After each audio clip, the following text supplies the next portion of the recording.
tired of everything. Like even eating feels not good. I got a panic attack out of nowhere. So hi everyone, welcome back. The time right now is not going right. So मैंने सोचा I would start this thing later, but मैंने देखा कि ये बोलते हुए मुझे 3 दिन हो गए and I have not even started making a video. And it's legs.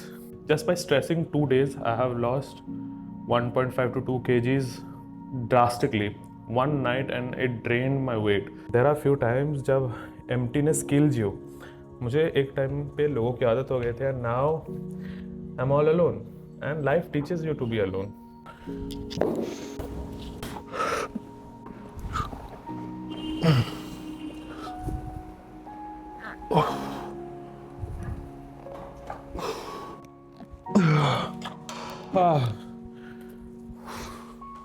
Going slow क्योंकि लोअर बैक पे ऑलरेडी काफ़ी ज़्यादा स्प्रेन जैसा पेन है. So I am getting it a pause reps and slow जा रहा हूँ. And also I was thinking कि इस बार ICN गोवा में there are more than 600 contestants who are participating for the final showdown. And it's crazy, right? How natural bodybuilding is growing in India and getting a very good spotlight. But again, there are two things to be considering. क्योंकि यहाँ पर अच्छी चीज़ grow भी हो रही है and कहीं ना कहीं पे लोग शॉर्टकट भी ढूंढते हैं बहुत ज़्यादा. And to clean all the shortcut there are again shortcuts. Back squat बहुत ही कंट्रोल्ड मूवमेंट है एंड हियर मैं ये फिगर आउट करने की कोशिश कर रहा हूँ मेरे लेग्स को मूव करके कि which is the optimum placement of my foot जिससे मेरे कॉर्ड्स में पीक कॉन्ट्रैक्शन आए and that contraction will help me grow my muscle better. Basin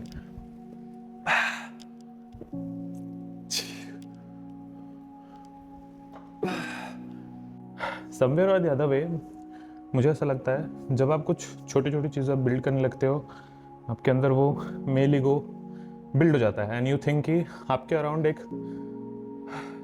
empire है जिसको आप कंट्रोल करते हो एंड कहीं ना कहीं पे that ego brings you down. एक पॉइंट ऑफ टाइम पे कोई ना कोई इसको झाड़ के नीचे उतार देता है. तब आपको सीखने की ज़रूरत है कि कितना ज़्यादा आपको डाउन टू अर्थ रहने की ज़रूरत है. तो अब I will be doing leg press क्योंकि leg press is a very good exercise जो मैं पसंद करता हूँ हमेशा से. Everybody is living their own dream life. मैं भी I am also enjoying the dream life which I am having right now. हम कभी ना कभी अपने ड्रीम लाइफ में हम थक जाते हैं और अभी also I am in a point of life where I am tired of everything. Like even eating feels not good, even staying quiet doesn't feel good, but that is just a phase of time when we all have to bear this and life happens.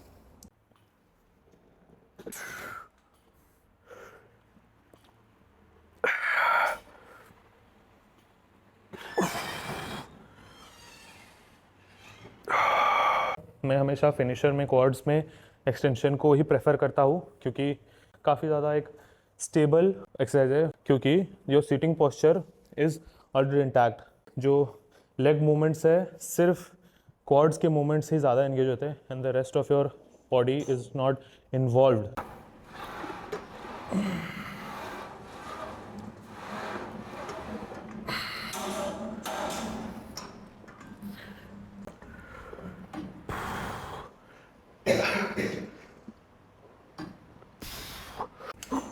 सो आज काफ़ी ज़्यादा मैं controlled workout कर रहा हूँ वरना दूसरे दिन जब मैं वर्कआउट करता हूँ I think of smashing it क्योंकि मेरी हैमस्ट्रिंग्स हमेशा से वीक रही है. मैं उतना ज़्यादा ट्रेन नहीं किया मैंने.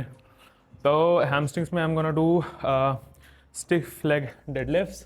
भी आप रोमानियन डेडलिफ्ट या स्टिफ लेग डेडलिफ्ट का एक हायर एलिवेटेड जगह पे आप खड़े हो जाओ एंड जो कि ग्राउंड से थोड़ा ऊपर हो जिससे कि ये होगा कि जब आप स्ट्रेच करोगे तो यू विल स्ट्रेच एकदम बियॉन्ड द ग्राउंड. तो इसमें the stretch will be extra and उसमें बहुत अच्छा कॉन्ट्रैक्शन भी आता है जब मैंने pull it.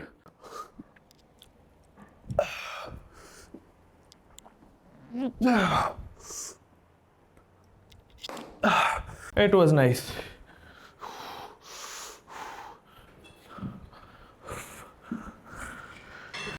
hard time doesn't passes quickly. So to pass my hard times, for the few days I have started to play an extra activity. तो अब से मैं डेली 1 घंटा ही सही बैडमिंटन खेलने जाता हूँ, क्योंकि that diverts my mind and थोड़ा ब्रेन की एक्टिविटी अच्छी होती है. तो अभी कर्ल्स की बारी है. I'll take it as a finisher.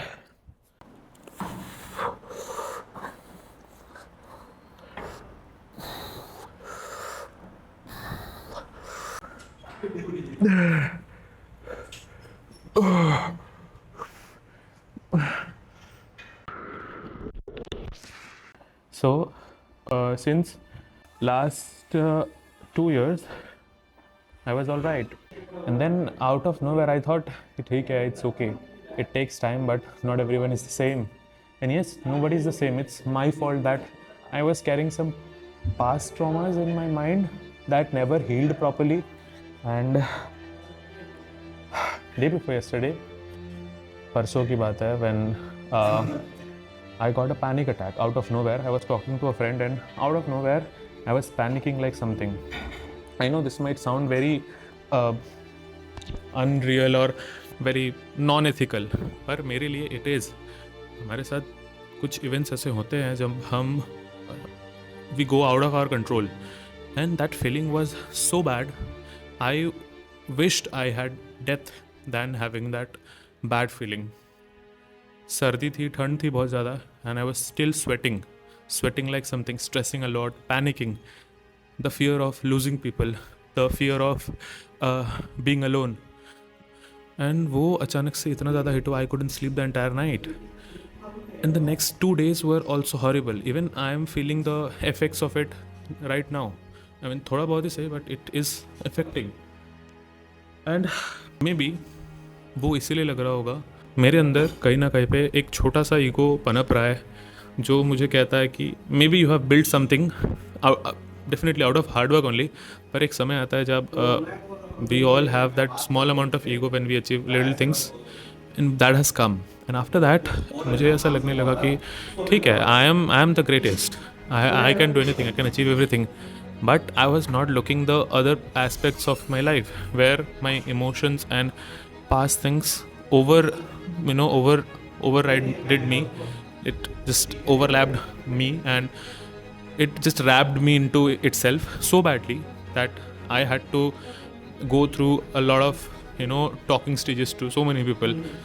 So yeah, the moral of the story is that I should keep everything so grounded that nothing can ever affect me. Acceptance बहुत कम है, बहुत कम हो चुकी थी, पर एक्सेप्टेंस भी कम इसलिए क्योंकि अब तो ईगो है मेरे साथ. With ego I can achieve everything, and that was the wrong direction I was going in. After a lot of talking and understanding, my ego has gone down. We are all good to go and will start a new set of boundaries, repeating myself that keep yourself calm, stay grounded all the time. That is it. I wanted to share this thing in front of you all, so I did. I hope you guys will understand this. Yes, bye bye.